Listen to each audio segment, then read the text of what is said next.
RTC కార్మికుల సమస్యల పరిష్కారం కోరుతూ స్టాఫ్ అండ్ వర్కర్స్ ఫెడరేషన్ ఆధ్వర్యంలో ఖమ్మం డిపో ఎదుట కార్మికులు ధర్నా నిర్వహించారు. సమ్మె సందర్భంగా ఎగ్జిక్యూటివ్ డైరెక్టర్స్ కమిటీ అంగీకరించిన హామీలను వెంటనే అమలు చేయాలని డిమాండ్ చేశారు.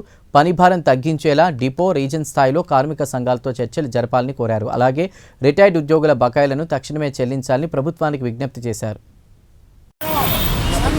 నిరంతరంగా కార్మికుల సమస్యల మీద పెద్ద ఎత్తున ఆందోళన మనం చేశాం.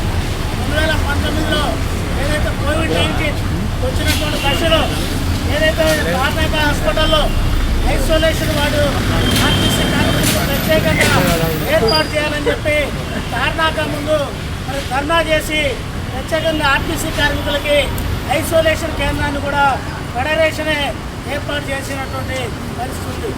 అంటే 2019 సమ్మె తర్వాత మొత్తం మిగతా సంఘాలన్నీ కూడా పోయినటువంటి సంఘాలు ఈ మధ్య వాళ్ళ సంఘాల్లో వచ్చినటువంటి ఆధిపత్య పోరుని దృష్టిలో పెట్టుకొని 2 జేఏసీలుగా విడిపోయినటువంటి పరిస్థితి. మనం ఏ జేఏసీలో లేవు. మన మీద విమర్శ చేశారు. ఎస్డబ్ల్యూఎఫ్ ఐక్య పోరాటాలు అంటది ఐక్యతలోకి రాదని చెప్పి.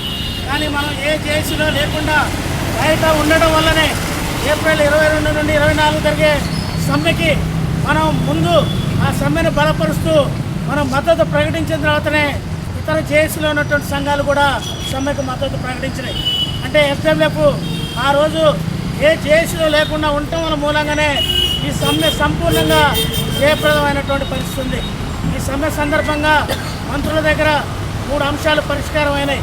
ఒకటి ఆర్టీసీ విలీన ప్రక్రియ, రెండవది ఏదైతే ఆర్టీసీలో గత కొంతకాలంగా గుర్తింపు సంఘ కార్యకలాపాలు లేకుండా ఉన్నాయి కాబట్టి కార్మిక సంఘాల కార్యకలాపాలకు అనుమతిస్తామని చెప్పి, మూడవది ఏదైతే ఈరోజు 2021-25 వేతన ఒప్పందం జరగాలో ఆ వేతన ఒప్పందం సంబంధించి కానీ 2 వేతన ఒప్పందాలు ఒకేసారి ఇవ్వడం ప్రభుత్వం మీద ఆర్థిక భారం ఉంటుంది కాబట్టి 2021 వేతన ఒప్పందానికి రాష్ట్ర ప్రభుత్వం అనుకూలంగా స్పందించింది. కానీ మనం ఆర్టీసీ కార్మికులుగా మనం ఆ రోజు అనుకుంది కనీసం ఆర్టీసీ కార్మికులకు ఇప్పుడున్నటువంటి వేతనాల్లో రాష్ట్ర ప్రభుత్వ ఉద్యోగులకి పోల్చుకుంటే 28% వ్యత్యాసం ఉంది.